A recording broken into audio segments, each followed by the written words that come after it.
Yo, there's something beautiful about Bearcats basketball. High flying. Kenyon with a jam. Shot denying. Miles rejected. There's just an energy that comes with the Cats. A rich history built on toughness. And Mick Cronin looks like he wants a technical. A bring-your-own-lunch pail mentality. For a long time, UC was the hunted. I felt that we couldn't lose. I think it's time the Bearcats do a little hunting of their own. Once y'all done with them, send them to me, man. You know what I mean? We can put them on the court. Keep that Bearcat thing going. I am fired up. Takes it all the way. Oh! It's going to be Little.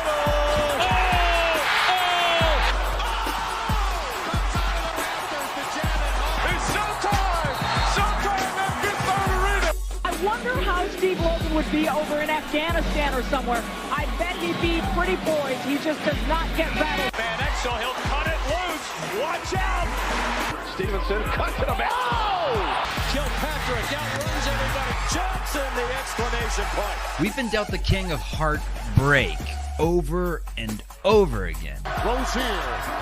Smith and Everything they worked for was undone on one play. But I see the light. The Cats are back. Lukosius, open three, got it! Oh, baby! Welcome to the only live Bearcats postgame show on YouTube. This is Chatterbox Bearcats.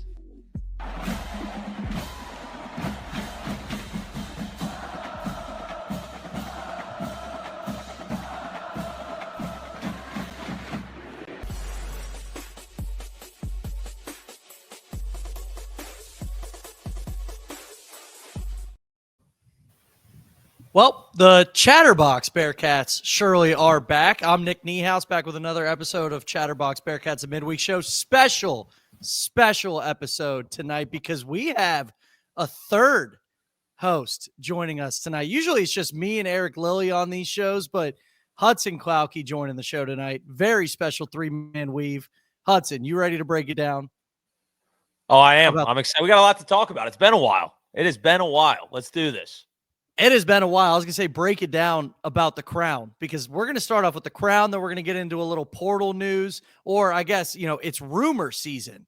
So portal rumors, coaching carousel, and then, of course, we're going to end with the mailbag. But we're going live for this show because it has been such a long time since we've seen each other's faces. Hudson, I think the last time I did a podcast with you was football season, or at least in the non-con, when I was crying to my dad saying that I think we're going to make a run in the NCAA tournament. That feels like 10 years ago. But really times have changed. Times surely have changed. Instead of the NCAA tournament, let's start off with the Crown. So we saw a report today on Twitter from Tyler Easterday. Now, this is a student reporter, so shout out to the future Big J here. But he reported that sources said that the entire team plans on playing in the Crown, while some players plan to enter the portal. They'll still be playing in the games. So I want to get your guys' thoughts off. I'll start with Lilly. Apparently, we're going to have everybody playing in the Crown, even if they're in the portal. What in the world's going on? This is just the new era, I guess, guys. I know this bothers a lot of people because, if you're going to leave, get the hell out, right? I just don't care. I don't care about the tournament, so I don't care about that. And if it was on campus in the arena, I think it would bother me a little more seeing guys playing that don't want to be here technically. But the fact that it's like this fake tournament, I'm still not sure it's real. Like, I was looking up odds today. There's no futures for this thing, and it's in Vegas. Like, are we sure this thing's happening?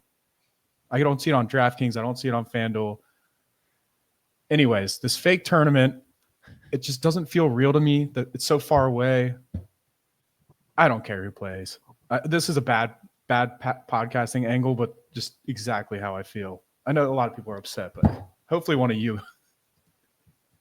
I'm upset about it. I'll tell you right now, I'm upset about it. It's just weird. Like, Wes Miller is supposed to play these guys that entered the portal. This is like you're going to Thanksgiving and everyone knows your uncle and aunt are actually getting divorced, but they come anyway. And everyone's like, this is uncomfortable. Like what like Skilling's going to enter the portal. We're going to play him 25 minutes. it's just weird. Nobody knows what to do because it's the first time they've done it. I still don't know why it's on starting like March 31st to April 10th. That's the craziest part of the whole thing is the timing for me. But yeah, at the end of the day, like who gives a shit? It's the crown. The games mean nothing. But you'd like to maybe, give guys. I'm just interested to see what the rotation will be. Like maybe give Raymond Halveen, give him some minutes. Yeah, I think you kind of have to. I have two kind of takes on the matter. And one is like, just because they're playing it doesn't mean that these guys are going to be getting 30 minutes a game. Like just because they're at the game and we're paying for their trip doesn't mean they're going to be getting 30 minutes. Like you got to play Rayvon. I hope to see Rayvon starting if he's not in the portal, obviously. I hope to see Halvin starting. So the only other thing would be, why are they playing? Like, they must think they have a real shot at this $300,000 that's going to get split amongst 14 guys or 12 guys or whatever. And you have to win the whole thing for that. So do we really think that we're going to win the crown? I saw a reporter take us. There was a crown bracket and somebody has us going all the way. So maybe we will. Lily, you think we might win this thing? I got UC in my crown bracket. I'm in the Hold up. You have a crown bracket. Yeah. Who's the Final Four? Give us the Final Four. I don't remember. There it is. I think I had UC versus Nebraska, and I see Nebraska scheduling visits right now. I'm jealous. Like we're in this weird holding pattern. Maybe stuff's happening we don't know about it, but it seems like some teams in the crown are operating a little different than we are publicly. How has nobody said they're going into the portal yet? Like that's where I'm confused too. Like it opened today, and I thought there was going to be a bunch of portal, notifications on my phone that X, Y, and Z entered the portal. But we know everybody's not coming back. At least I think. Maybe I'm wrong. Maybe we're just running the whole thing back. Everyone's coming back, but I don't. Trilly's throwing names out left and right. So I would have expected it just to come out now. Like I think the guys know if they're leaving by now, right? Lily, what do you think about that? I think they know. And I also think I'm trying to think of a way.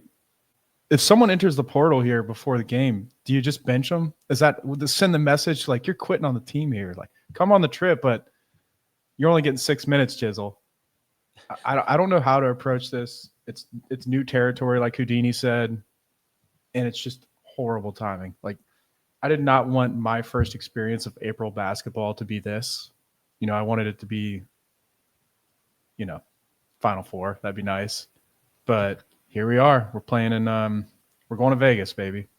We're going to Vegas. I think that's we're about 8 minutes on the crown right now. I think we're done with the crown. Now we want to get into Hudson talked about the portal. So let's talk about the portal. And I mentioned off the top of the show, it is rumor season. Like nobody has entered the portal as of now, but we do have some rumors out there of at least two guys who are probably going to hit the portal. Now, we've talked about Trilly Donovan in the past. He's this internet legend who's anonymous. He doesn't, nobody knows who he is, right? Except obviously all the sources because he knows every single thing about every single team in the entire country. But it's been rumored that Dan and Jizzle are probably going to be entering the portal. Jizzle, that name was rumored today. So any thoughts on those two guys being the only rumored guys to leave yet? Hudson, I'll start with you. Yeah, I mean, Jizzle James is kind of the biggest one, obviously the biggest domino to fall, because that'll change kind of the whole structure of our team next year. So the sooner the better if he is leaving. Like I said, I think there's some flaws in his game. But at the end of the day, his ceiling is so high. We've seen him put up, 30 plus, and he's just a sophomore. So if he wanted to come back, you absolutely make it work. Maybe you bring in a true point guard, more of a facilitator type. But only having those two, I figured Skillings was gone just based on how the season went. It just wasn't going the right way. He got crushed on the internet. I'm sure he saw it. So I thought his vibes were a little low and he was going to head out elsewhere. And I still think he's going to be a good player wherever he ends up going.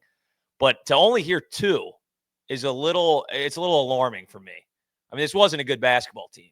So I would assume there's going to be at least, two more, like a Betsy. I think from all accounts, he's probably going to be going. Maybe I'm wrong. But I would think we got to get a couple more guys, open up a couple more spots. Although, Lily was talking about they got 15 roster spots now. So, I mean, depending on how they deploy these funds, maybe certain guys can, lower that value that they might have been getting last year based on their play. But I think it's interesting. It's only 2 so far. Lily, do you put any stake in these rumors? Now, again, none of this is confirmed. Do you have any thoughts on this? I mean, these guys know what they're talking about, right? Yeah, the Bass Bombs is a new guy on the Trilly Discord. He's a reporter, though. He's respected. He wouldn't have put it there if he didn't think it. And Chad has gone back on that, like with how he reports. He said, well, not yet. It could go either way. Trilly isn't 100%, but he's close. So, it's like 90. I'm using my head here. I don't think he's going to be back. And I think it's going to be a completely new team next year. Some guys will stay, but with Seamoss and Aziz gone too, it's going to feel like a completely different team. So for the people who are really worried about running it back, I just don't think that's going to happen. Like how would you feel if we do run it back?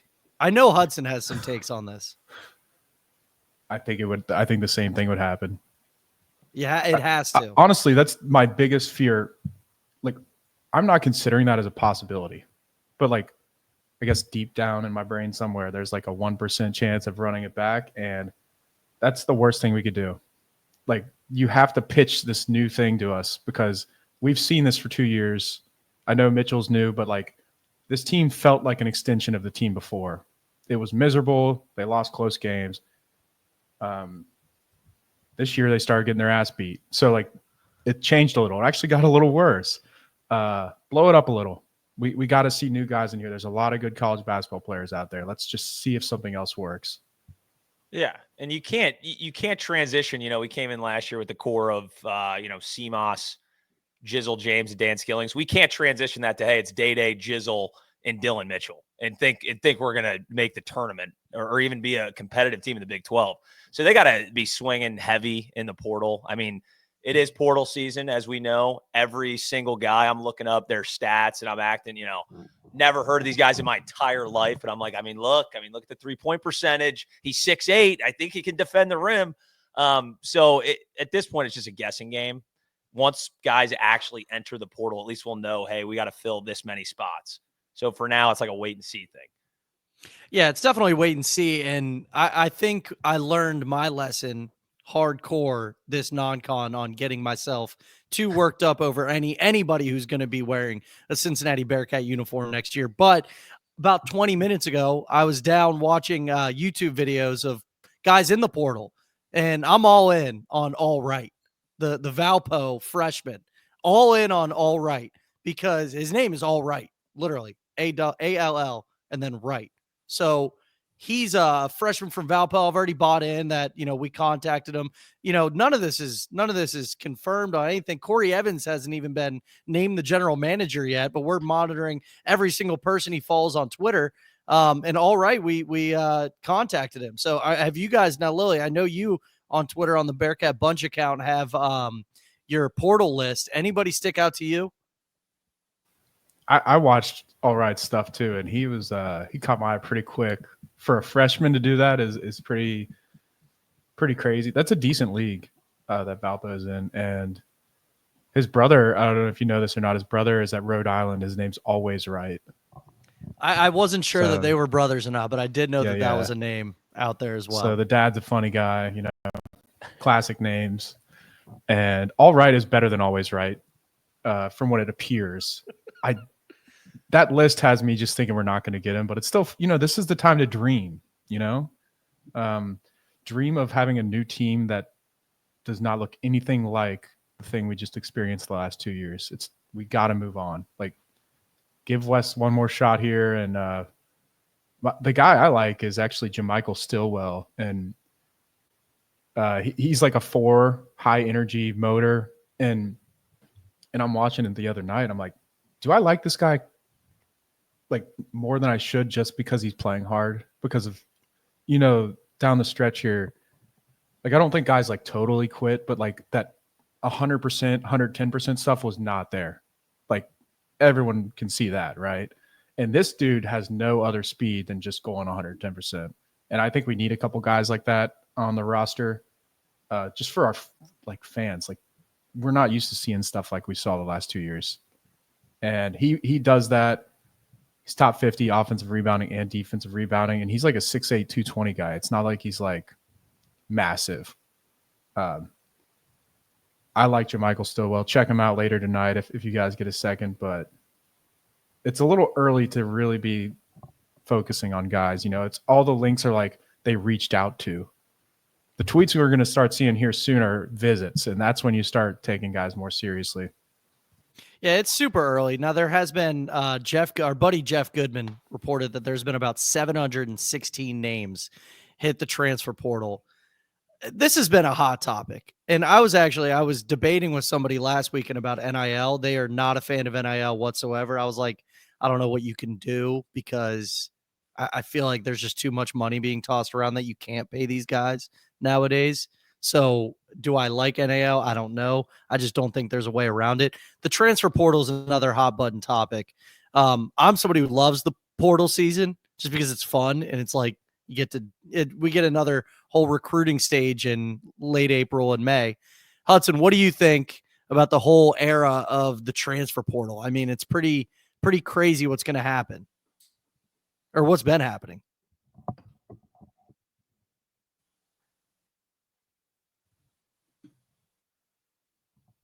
I think we lost Hudson. Lily, do you have any thoughts? We'll get to Hudson. You guys got me still? Did you lose me, Hudson? I was just talking about what are your thoughts on kind of the era of the portal? Oh, he's gone. He's gone completely. I'll go for it. All right, Nick we'll Kirby see if on he the gets screen. back up. Man, he's haunting us. I think, I'm pretty liberal with this stuff. Like I want guys to get paid. I just think it's weird that they don't get paid anything. Now, the NIL stuff, some of it's ridiculous. I think these cool deals you see like with local companies, and there's some funny commercials for the big names. I like all that stuff. But a lot of this stuff just seems like made up, to fans. It's like you almost have to be pissed off at it. I'm cool with it though, whatever. But the portal, I think it does need to change here for the game. And I think that there's an easy fix. Just get rid of waivers. You get one transfer if your coach leaves. You get one free transfer to do whatever you want. And you get a transfer if you graduate early. That's it. Like no waivers. Don't give me there's multiple guys right now that sat out halfway through the season right at that mark. They know the mark. Like everyone knows what the medical red shirt mark is. And guys just sit out of injuries they would normally play through because they're like, well, I can get another year of NIL. I'm not an NBA player, so I'm getting my check one more year. Just let them play 5 years. Give them one free transfer. The stuff I just said. And no waivers. It's just dumb. Let's make this as easy as it can be. It stresses people out. It causes fans to hate players. And coaches hate it too. So it'll help coaches have more clarity with roster building and planning out the years. Hudson, I don't know if you heard me. I said 716 names in the portal today. What do you think about the craziness? It's a clown show, dude. It's the circus. It's completely out of control. Lily has some good ideas on how to, tighten this thing up a little bit because it's completely insane. And, the point of NIL, name, image, and likeness, to Lily's point, it was like you're supposed to get a deal with like McCluskey Chevrolet and do a commercial, one of those bullshit commercials. And hey, we all know you got a good, 6-figure deal with that company or a number of different companies doing advertisements. Not some CEO under the table just giving some kid $500,000 that nobody knows who he is. He doesn't do shit other than play basketball. Like it's not in the spirit of what NIL was supposed to be. So they got to get some guardrails on this thing because it's crazy. And I know everyone's going nuts because all the big schools are poaching all these mid-major talents. And you kind of saw that. I mean, it was one season, though. I don't know if you can go crazy that there's not a double-digit seed in the Sweet 16 right now, but that's a huge topic, too. I don't know what you guys think about that, but I'm like, Sweet 16, I'm like, I don't know if I really care to see George Mason in it personally, but it does take a little bit of the madness out of March. It does. I feel like it's hard for me to sit here and see somebody like All Right. Now, All Right at Valpo is a freshman. averaged about 16 a game. He's going to get a bag somewhere. It's hard for me to be like, that guy shouldn't be able to do that. Like, we live in a capitalistic society. Like, that is crazy to me that we're going to be like, you know what? We should limit the amount of money this kid can make on his God-given talent. So I just, it's tough for me to be an anti-portal, anti-NIL. There does need to be some regulation. I think Lilly is the easy fix. 1 free year. You get to leave if your coach leaves for free as well. And if you graduate early. Other than that, you got to sit out a year, man. That's the way it used to be. And nobody even really talked about that, like, back in the day. Like, was there ever, like, anybody clamoring, like, it's ridiculous that we got to sit out a year for transferring? Like, I feel like that wasn't even a thing back then. I actually complained about it all the time. But okay. Mick loved it. Mick loved it because he would always talk about how you get to practice for a year, integrate them, like, get caught up on academics and stuff. I just hate it. I don't know. But, like, in that scenario, if you have free transfers, I'm fine with it. I just don't like the premise of someone having to waste a year of their life. I just think it's weird. I get it. But then you have guys like AJ Storr, he's about to have 5 schools, 4 schools, whatever. But is that even a problem? That's what we're trying to fix right there. Yeah. Yeah. All day though is just an elite backcourt nickname, so I think he has to really consider that, because that I could just see Fran just going ballistic on ESPN. I just like it, and you're right, that kid's a stud. And the problem is though with me, and not to get into these kids' bags, but a guy like Allwright averaging 17 at Valpo as a freshman, clearly he's an elite player, and he probably will be productive at a big school. They're poaching guys that are averaging like 10 a game. And then they realize the grass isn't greener when they go to a Wake Forest, for example, and play 8 minutes. Then they transfer again and again and again. It just never ends. So they got to figure out something. I'm not smart enough to do it, but I think our guy Lilly gave us some good possibilities there to try to make this thing a little cleaner. Yeah, Lilly knows what he's talking about on the midweek show. Can we go small ball with Jizzle all day? I think that's in the he's cards. Got to come back. No portal for Jizzle. The name's too good. I feel like we've been talking about this Allwright kid so much that, like, he just has to come. He has to come. Anyway, moving on. More rumors. Coaching carousel stuff. Now, this isn't a rumor, and it started Sunday with our pals over in Norwood. Sean Miller leaving Xavier to go to Texas. Let's talk about that real quick, because kind of sparked some stuff elsewhere in terms of this guy that called it last week. I've been following him on Twitter. Seems to know a little bit. His name's Samurai Hoops. He talked about Wes Miller today. But first off, I'm kind of curious your guys' thoughts on Sean Miller leaving X. Oh, man. It's a shame, just seeing a guy like that do the same thing he did the first. I mean, I don't know. He's a slime ball. It's great. Love it. I joked to my ex-buddies that Texas was trying to get him 2 years ago, last year. They denied it. This was his spot. He must know people there. And it happened so fast, you just know it was a thing, right? And I think he's a great coach.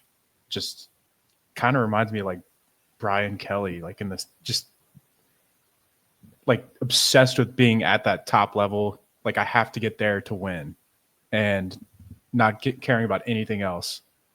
Some coaches are like that. In terms of like who they hire next, doing it again, I don't want them to hire Mac. I think Mac's a really good coach, and I actually think he would stay there. So hopefully they go elsewhere. But I'm loving it, and I'm they enjoyed that Texas win, right? And Charlie's crashing out, I'm crashing out, and this is the benefit. This is what happened because he beat Texas, is what I'm telling myself. Well, it is funny because, like if Rodney Terry, because clearly Texas wanted him out, if he would have just ripped through and got himself some out of the Sweet 16, they just wouldn't have fired him, right? Like they just couldn't have fired him. So the Texas boosters were probably actually psyched when they lost too. But for the Xavier fans, because I got Xavier fans going nuts, just going absolutely ballistic. Sean Miller is the biggest scumbag, slime ball, snake oil salesman. Like, did we really think, knowing everything about Sean Miller, that he wouldn't take Texas, for example, if they offered him? Like, I'm like, are we delusional here? Like, clearly he would go. Like, unfortunately, and this was UC football for the longest time, it's kind of a stepping stone as a college job, especially with the NIL. When the SEC starts calling or the Big Ten, these guys are going to leave. And Sean Miller is probably the number one example of that. I do agree that Chris Mack might actually stick around because he seemed to love his time at Xavier. I mean, who knows, though? That could change. My question is, did you see that Sean Miller, Trey Johnson picture? Yes. Is that photoshopped Beautiful. or what? Beautiful. Because I need an explanation, and I need one now. What was that?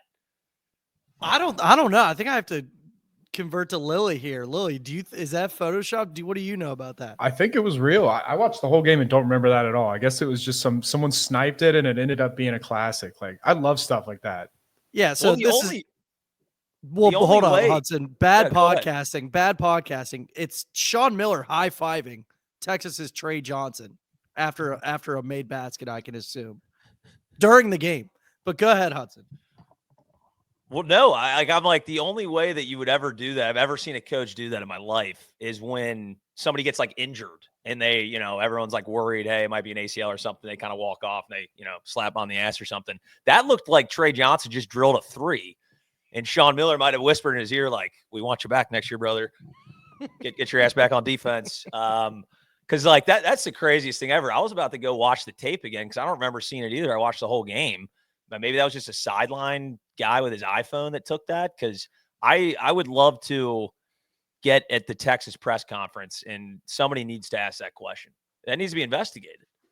Yeah, that is absolutely ridiculous. I unfortunately watched the whole game too. I crashed out as well, but I guess like Lilly said, I guess it led to him taking the Texas job. So it is what it is. But that's enough about X, fortunately.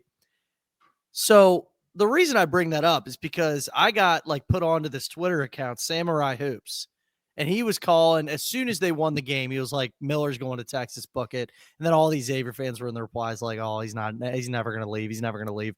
I actually bookmarked those tweets, and then I can't find them. I couldn't find them anymore. Anyway, I've been following this guy. So it sounds like West Virginia is eyeing Wake Forest's, how do I even say that, plural, head coach, Steve Forbes. So Samurai said if that were to happen, then Wes Miller would be a target at Wake Forest. Thoughts on that? I know I already talked to Lilly about this. Hudson, I need your thoughts on how you would feel with Wes Miller potentially being a target at Wake Forest. It's just blowing my mind. I know he's from the area. It just truly doesn't make, I guess first off, I'm confused that West Virginia is interested in Steve Forbes.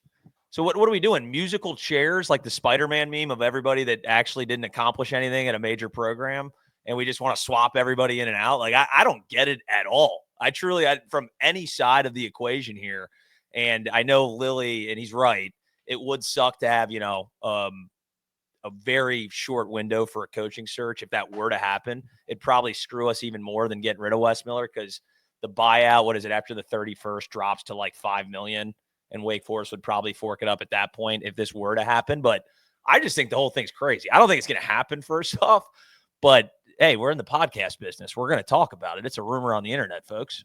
Yeah, I was going to say, we literally have to. I mean, this should just be titled the rumor episode, just because we have nothing substantial to talk about, but it's been so long that I just wanted to put some content out there.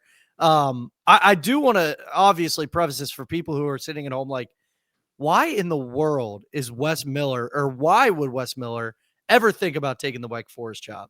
Well, apparently his name is on the practice facility, his family name. Apparently his dad is a big donor. I think he played baseball there. So I think that's the background. So he has family ties to Wake Forest. Lilly, give me your rundown. I can't remember if he said this or someone. He grew up basically on their campus. It'd be like growing up on Jefferson Avenue, right there. He's a Wake guy. And it kind of reminds me of the Scott Satterfield thing. If he takes it, it's he thinks he's not going to fix it here type thing. Got to get to my next job rather than wait out a year and end up coaching at Winthrop or something. just or UNC Wilmington or whatever. I might be in the minority in this. I'm in a couple group chats where some people agree with me, so maybe it's not as crazy as the stuff I'm seeing on Twitter, but I think if he left right now, it would be very bad. And it wouldn't be right now. It would be a week from now at least, because the game is in a week, and his buyout drops in a week. So we'd be the last power job opened. That's not where you want to be. Mick left us almost mid-April, and it was bad. You want to go into a hiring cycle like with a plan. You want to have your coach out early. You want to get a guy in early before the portal, and that's not going to happen. And we don't have someone responded saying, well, it didn't seem to hurt Arkansas or UK last year. And my response was, well, we're not hiring Mark Pope. We're not hiring John Calipari. We don't have UK's NIL, and we don't have Arkansas's NIL. Like, we will, I'm not saying 100%, but like 90% would be way worse next year if this happens. And some people don't care that, fans are fans. They just want to see a new face on the sideline, ready for a new rebuild. I get that. I just personally, I'd rather give him one more shot with a new core and see what happens and have like an entire season. When you have a coach in a hot seat, you can reach out to coaches throughout the year, kind of feel it out, have a real like clear plan. And I think this would be kind of surprising. And there are still a couple names out there though that like might work here, with Calhoun at Utah State. He's a UC alumni. Patino at New Mexico obviously is getting a lot of attention lately. Maybe he brings Donovan Dent with him, something fun like that. There are scenarios where it can work. I just think it's so late that we would be screwed. Devil's advocate here, Lilly. If hypothetically, you would know this more than I would. If they did the $5 million buyout, gave us $5 million, does that go right into NIL? I don't think it works like that, but I do think the buyout, like put it this way, the IU just bought out DeVries from West Virginia for $6 million, and that is the highest buyout ever paid by a team, ever, $6 million. So I'm not totally behind this thing because I don't think Wake can do that. But $5 million for Wes Miller, yeah, just to even pay him more. Now I do think Wes would be great at like a mid-level ACC team, like just to get some energy. Like he brought energy. He like the fans are showing up. And I think a lot of people don't talk about that right now because we sucked this year. But I think that's like a good landing spot for him, honestly. So maybe they just think if they do it and it happens, it's like they're just convinced it'll work. Like he'll be competent, top 8 every year in the ACC, which is probably what they're going for. I just hate the timing of it. And the money would be good. It would help. I think what it goes to, Houdini, is the buyout we're going to pay. Like Calhoun's is probably like $2 million, something like that. And then I don't think it just sits there, but I don't think it can go straight to NIL either. Yeah, I know it sounded like I just absolutely disrespected Wes Miller. Now there is some truth to that, but I'm just saying this isn't a guy who has gone to the Final Four 4 straight years. You know what I mean? Like if that's the highest buyout anybody's ever paid a coach to hire them, you're going to do just $1 million under that for Wes, and he's missed 4 years in a row. I just can't see that happening. You would just have to get Jared Calhoun on campus like that. It's either that or bust, right? So if that were to happen, now I have a take on the whole matter, and I agree with you, which it seems like everybody's agreeing with you, Lilly. So you must be saying something right. At this point, not on Twitter. Well, that nobody agrees on that. Nobody will agree. At this point, March 24th, I have bought myself into the idea of Wes Miller coaching next year. And that's because of, again, and I know they're not going to be saviors of the team, but like the freshmen coming in, the idea that I truly think that it was just Dan and Seamoss who absolutely killed this team. I said it like a month ago on one of the last midweek shows during the season. I truly think those two just duped Wes Miller into thinking that like they were going to be all-stars, and they just weren't. So, and again, like you go back in revisionist history, 2020 vision, whatever. You ask one of us three, would you want Dan and Seamoss back this time last year? We're all three saying, obviously. What are you talking about? Obviously. I truly think they tanked our season. Obviously, the roster construction I don't think was great, but I do think that Wes can get some guys here on campus, probably learn from his mistakes. I don't want to see him run it back, but like I've bought into the idea of Wes Miller coaching next year. Well, he's got to find a post player. He has not found a single one. And when we had Victor Locken, he couldn't figure out how to utilize him. Maybe there's a couple of different things going on in that situation, but at the end of the day, Wes Miller just hasn't been able to make guys better. And I haven't seen like his coaching adjustments, man. And I know we talked about that all season long, but it's like, it's hard to have faith in what he can do. But at this point, you're right. You know, I'm all about the Shanabayev hype right now. Maybe we can, wheel in a legit big that can kind of change the trajectory of the last 4 seasons that Wes Miller has seen. But yeah, to cut ties now, especially April 1st, and have such a short window would probably set us back a little bit. But at the end of the day, you could look at it like a, get out of jail free card too. Like, hey, this is not working out at all, and somebody's willing to pay us. And I would, Niehaus, to your point, when you're like, why would Wes Miller take the Wake Forest job? If I'm Wes Miller, I'm like, please God, he could restart at Wake Forest, give another 4. They'll probably give him a 10-year extension like we did. And next thing you know, he's back coaching a high major program. Because if he fails next year, he's going back to whatever UNCG league was. I don't even know what it was, but he's going to go back to a mid-major for sure. Yeah, I think you're right. And I also saw a tweet that said if somebody offers you a life raft on the Titanic, you don't complain about it being cold. You know what I mean? So like, yeah, it might be an issue for about a month of like getting the right coach in here, but it's not working. Like it truly isn't. But you know what? I'm also thinking, Houdini, I also got my Chuck Walter hat on, and I'm thinking about the content. I'm thinking about what another year with a coach who is completely firmly on the hot seat will look like in terms of just the content and all of the pitchforks out with the fans at Fifth Third Arena, pissed off, booing every single time we missed a 3-point shot. It's going to be crazy. Like, this guy knows it is a do or die year. I don't know the last time we've had that, because when Brandon was fired, we had no idea he was going to get fired. So this is like the first time in a long time that it's like we have a coach firmly on the hot seat going into the season. Lily, what do you think? I mean, it really like spot on. Like, that's my thing with the hiring thing is like the people that want it to happen. It's this, we keep doing this. Like, we did it with Brandon. It took forever to get rid of him. Mick left like halfway through April because he was UCLA's 8th choice. They interviewed like 100 people for that job, and they finally was like, well, I guess we got to go with this guy. And I'm 34, and I have not gone through like a normal, you fire a guy, hire a guy coaching search for our basketball team. That's never happened. And I just, call me a West homer, West guy if you want. I'm just totally cool with him getting one more shot with the new core and being on the hot seat, having a year to prepare to make a hire when our Big 12 payments come in here starting this year.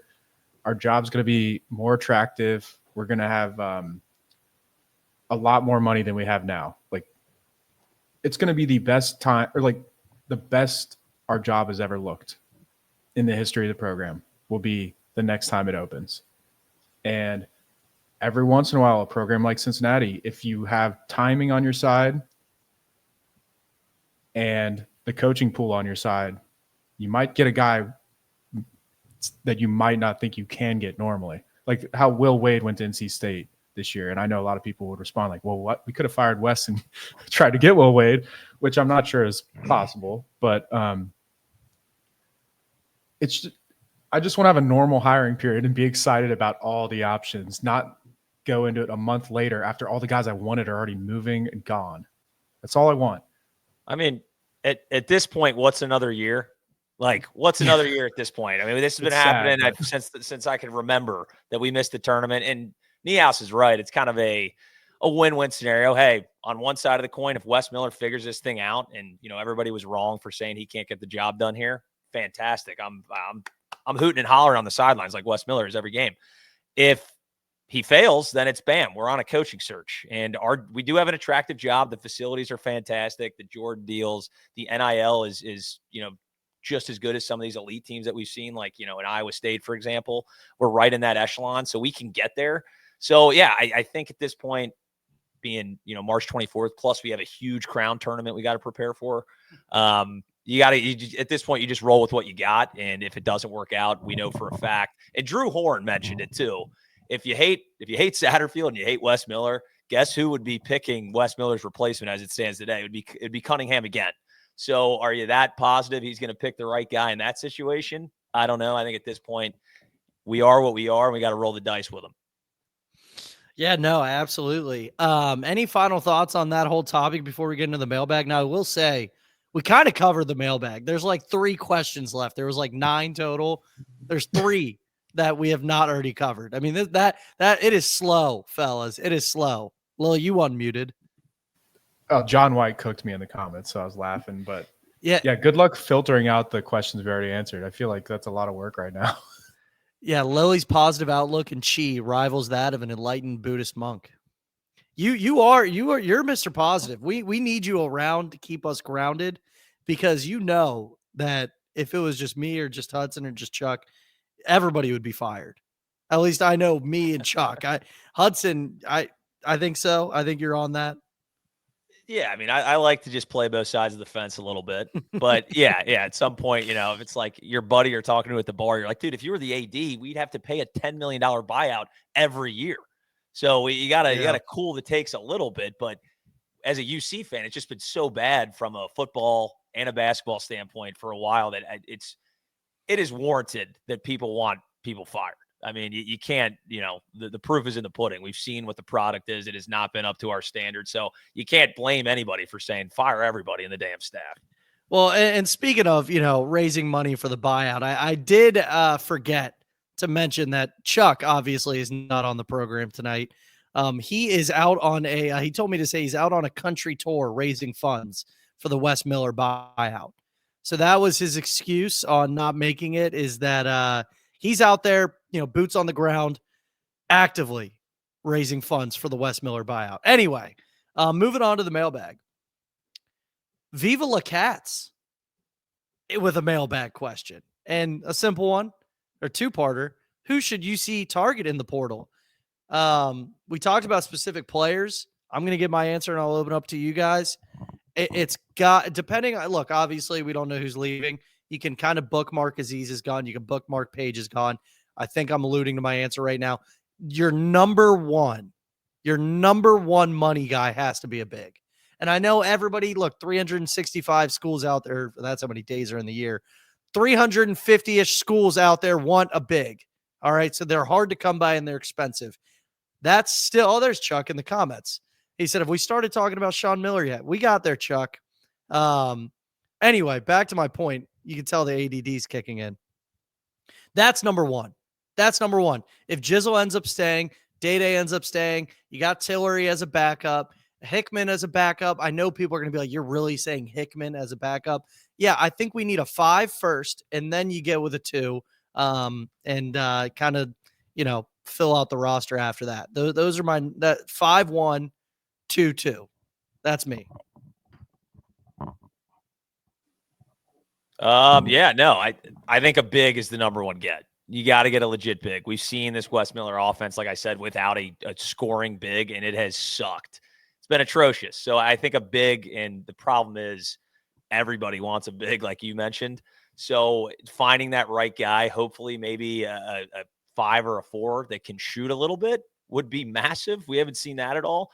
And then, a wing player, and everybody wants wing players too. Hell, maybe AJ Storr has to run it back at UC or something, but a big frame that, can defend at a high level and can be a scorer, because the way that we're doing it with, undersized guards shooting mid-range jumpers, and that's our offense, ain't going to get it done. So those are the 2 things that I would want. And then again, I'm trying to be not too greedy here, but maybe a true point guard to complement if Jizzle and if Day-Day come back. Tillery can't really rely on him. Maybe you try to get a true facilitator point guard that can run an offense, because I don't necessarily think that's Jizzle or Day-Day's best part of their games by any means. So that's what I want in a perfect world. But first off and foremost, get a good big, for the love of God. Yeah, we need a big. I still have a hard time with this because Mitchell. If Mitchell stays, you need a pretty dynamic 5. I think you need a 5 that can shoot a 3. Like, they don't have to shoot 40%. A lot of Big 12 teams have like a 27 to 31% 3-point shooter, big man who shoots 1 or 2 a game. Like, you need someone to guard the guy out there. If Mitchell stays, and if Mitchell goes, BYU has 2 guys that just knock people over, give rebounds, block shots. But then you have to hit on the 4. So there has to be a balance at the 4 and 5 that makes sense for me. And that all depends on Mitchell at this point, because I think we think Aziz is gone. In terms of, Abayev, I don't know. I never think a freshman's going to be a star, but I do think he will be a scorer for us. And I think he probably is going to play like 20 to 28 minutes. And he's going to get buckets. And if Jizzle stays, he's the same type of guy as Abayev in terms of getting to his spots, getting buckets. So that also, that depends. It's hard to really plan this out because we don't know what the hell's going on. But we have to have one more wing scorer. Like we need a CMOS that can do more things, regardless. I think. I need him to be older. I need him to play both ways, defend multiple positions. Can we get John Newman here? And if Jizzle goes, I want a pure point guard. I want to see what Wes can do with a pure point guard. He has not had one yet, in my opinion. Like, I think almost all of his guards have been score first. And I saw like Elliot Cadeau's in the portal right now from North Carolina. Not a huge fan of his, but he is a pure point guard. And if he came here, I'd be excited. I want to see if we can do better first, but point guard, big man are my big ones. I think so too. And I like that you mentioned Sean Abayev, and you kind of said he's probably going to start, because I feel like the whole Sean Abayev narrative started off with like, this guy's the savior. He's going to come in, he's going to ball out, and he's going to be a one and done off to the NBA. And then you got a bunch of people after that saying, whoa, hold your horses now. Like, freshmen average 10 points a game tops pretty much all across the country. So, like, you got your one people who hyped him up to the level he probably didn't deserve to start. Then other people, bringing him down. I do think it's in the middle. Like, I do think he probably is going to average at least 10 to 12 points a game here at UC. So I like that you mentioned that he's probably going to get 20 to 28 minutes per game, because I definitely see that happening. And I don't think he'd be coming in here if that wasn't, I don't want to say a guarantee, but on the table. So anyway, part 2 of that question, who will UC's best wide receiver be this year? Lily, I want to start with you, because you were at practice. You gave us the breakdown of wide receivers, and frankly, I have no idea. So I think you might be the only one answering. Hudson, have you? No, Houdini. Who's your favorite? Yeah. Let me pull up the roster. We're still on the Crown, guys. I'm still prepping for the damn Crown tournament in DePaul. Okay, it's a very, very gritty team. So I haven't looked into the football roster yet. Lily, you run. I did. I actually did look up the roster, because I've read these before, and we do have an exciting wide receiver core, right? Yeah, Lily? It's exciting because we don't know, which is hopefully what happens with basketball too, right? Just give me a bunch of guys in here and let me pretend that it's going to work out. Anyways, we have 2 guys returning, Barry Jackson and Tony Johnson, plus some freshmen, right? So we have 2 guys returning that anyone has even recognized. You guys probably don't even know who Barry Jackson is. Tony Johnson was decent last year. My favorite is Caleb Goody from Colorado State. He just has this burst when he gets the ball. If you look up his highlights, there was one that made me think of Marty. And, I'm not comparing him. Going to say he's going to be Marty, which is Marty's my GOAT. Like, that was when I was in school. Some of the best times of my life right there. So I would love for him to be that. But Caleb Goody is my one right now. Cyrus Allen from A&M is getting a lot of hype for how fast he is as well. And, some people would say Jeff Caldwell from Lindenwood, who looks like Calvin Johnson. It's yet to be seen if he can play football, but he looks the part. I'd say that's probably pretty important. You got to look the part, being right? able to, being able to play. But yeah. Oh shit. No, my answer was going to be the guy who looks like Calvin Johnson from your practice report. So because I don't know. So no, you said it. So I believe you. Right? Yeah. I believe you that this guy looks like Calvin Johnson. All right. Matt Myers asked us, how much money do we estimate the program will have to spend to bring in high caliber center and shooting guard from the portal? Who's the most likely to transfer? Now, it's hard to say with the money because we don't know who's transferring, right? Like, it's different if your starting five is gone, then you have all the money in the world to get a high caliber center and shooting guard. Anyway, who's most likely to transfer to Lilly? We have answered this a million times, which is fine. But at the moment, I would say Dan and Jizzle, just because they're the two rumored out there. So I'm not going out on a limb here. And then Paige, obviously, that's no question about what happened down the stretch. Not even getting in the Iowa State game.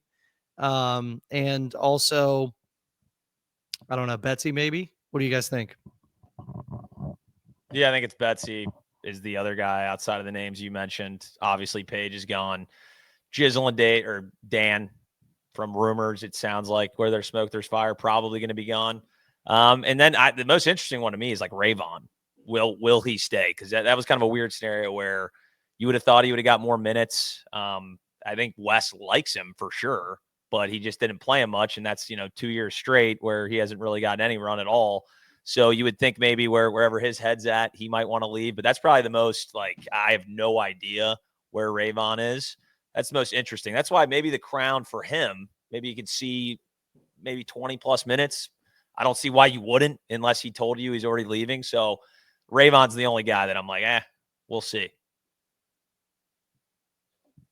If I had to say the highest percentage chance, it would probably be Paige, just based on body. I know the other two have already been listed in Discords and stuff like that. I don't know. This could get clipped later, but the minutes thing, the body language, it just doesn't feel like it's going to happen here. That's my answer. Yeah. Moving on, Cord. This is an old friend of the program. He kind of stopped replying with some mailbag, but he's back. Love to see it. Thank you, Cord. Will Bearcats football have a better shot at competing in the Big 12 this year versus last year? Will another year with Coach Satt and Sorsby together help them take another step forward, or do we not feel confident about the offense? Either of you, start us off. Hudson, we'll start off with you. Yeah. I mean, as you can tell, Tony Johnson was the only receiver that I even remembered on this roster because they flipped the whole damn thing. But what I do know is we still have Brendan Sorsby. So I like Brendan Sorsby. I probably was a little too high on him to start the season, but I know he is very competent. Probably middle of the road. If, I'm sure Lily's looked at some of the Big 12 quarterback rankings. I think he's probably in the middle of the road. In the Big 12 football, it's not the same thing as the Big 12 basketball conference. So I think that there is a path for this team to be good. Royer came back. Obviously there's a whole bunch of new guys coming in, but I would say I'm a little more confident in this football season of, let's say, winning 8 games. I'm not thinking we're, going to be in the playoff or anything like that, but I think we can be competitive. When you have a guy like Sorsby, I just think that can change the dynamic completely. So I feel okay. Lily, you tell me if I'm wrong. I'm with you. I think we'll be a little better than last year with some upside. The Big 12 football is the land of opportunity. Arizona State was picked to finish last year. And to your quarterbacks thing, it's the Big 12 is pretty loaded. Everybody retained their quarterback, and a lot of them could have gone better places. We did our job there. We also retained Dante and Joe, and I'm willing to throw Golday in the mix. I thought he finished the season strong. We retained our stars, and we've got a lot of new faces in here. My fear is like a 6-6. That's my fear. I think we need to get to that 7 or 8 to really feel like things are changing here. And then to that is the beginning of our schedule is a little harder this year. We play Nebraska, a home game in Kansas City. And then we start off Big 12 play at Kansas, and Iowa State is at home. Those are two good teams. So my worry is it starts bad and we don't fix it, or like the vibes get bad and we don't respond. But the team looks locked in. The leadership looks great. They're confident. They were confident last year. The locker room was good last year. So the talent has to be better, and there has to be that. What we're banking on here is improvement from Sorsby, improvement from Royer, and then the new guys being good. So I think it's going to happen. Right now, I'd say 7, maybe 8. Should we call Nebraska a must-win? That might be a must-win first game of the season. I'm just imagining we win that game, all of a sudden, confidence. A lot of people are acting like we can't win that. The spread's 6. We can beat Nebraska. We can beat Baby Mahomes. Oh, I will whoop their ass in person. We can do it. I'm with, you know what? Must win, Hudson. Must win. First game of the year. Must win. Coin it. Chatterbox Bearcats guarantee it is a must win. All right. Our last mailbag comes from our producer, Nick Kirby. He said, what would you rather be? Miller leaving for Texas or Miller staying at UC as a fan base? How would you rather feel? It's a great question, Kirby. I might be biased, but I'm always taking being a Bearcat no matter what, outside of being a Muskies guy. And listen, hey, at least we control our own destiny right now. Okay. You guys Xavier might have to go back to their ex-girlfriend from high school and bring her back into the equation. I think we're moving forward. If Wes Miller doesn't get the job done and, maybe we're wrong and he figures it out in year 5 and shocks all of us, then that's fantastic. But then I think we're going to be right at the, at the top of the board for a lot of these next up and coming coaches. So I think we're going to be fine. We just got to figure this out. If Wes Miller doesn't get it, I think we're going to have our pick of the litter outside of, the blue blood programs, because we're in the Big 12. We're not in the Big East. We're talking 8-9 bid league at the Big 12. People want to coach here. So I think I'm going to say I'd rather be with Wes Miller right now than Sean Miller leaving for Texas. Well, my answer. I'm a Bearcat. Plus better conference, better NIL, more fans, stronger moral fabric, like we're good people over here. And I just think good things happen to good people, and it's all going to work out. Look, we only have one answer. It's obviously UC. I just cannot imagine. Look, doing it once, going back to your ex, like once, sure. They're about to do it twice. And you know what's the problem as with me being a UC fan is that it's probably the right move, as Lilly mentioned. Like Mac going back to Xavier is probably the best hire. He's the best coach available right now, I would say, and he's probably going to stay. So, maybe they got it going for them, but it's kind of like, to me, it's a little embarrassing, but like, you know what? Winning cures all. So I guess who cares? When you're stuck in your 9 to 5 and there's like no room for promotion and, life's not going too well and your hot ex-girlfriend calls you up, you go for it, right? You need a little spice in your life. That's the only way you're getting better. If they don't hire Mac, I would love to see who they go for, because I'm not convinced that's like as good of a job as they think. Just, you see the Trilly Discord having Xavier like below Georgetown and NIL. Like, I know Georgetown's a great program, but they're in the bottom half of NIL in the Big East. Like, come on. All right. We'll end with that. We will end with that. Yeah. That's good stuff. Any final thoughts before we do wrap it up? We're just at an hour. No, man. I think we covered it. We covered it. All right. I got one quick thing. I just put 100 on UC money line to beat Nebraska. Houdini just inspired me. What'd you get that at? Oh, it's plus 300. Oh, okay. It's juicy. It's a must win. The Chatterbox Bearcats must win game 1 of the year. You know what I'm calling the DePaul game a must win. Screw it. Thanks for listening, everybody. Make sure you like and subscribe on YouTube, anywhere you get your podcast. Leave a 5-star review as well. I like the 3-man weave we had going on tonight, fellas. We need more of that. We got to add Chuck in the mix next time as well. So I guess 4-man weave, if that's even possible. But anyway, that's it for tonight's show. Thanks for following. We'll probably have another one next week because portal news surely has to start popping up. Have a good night.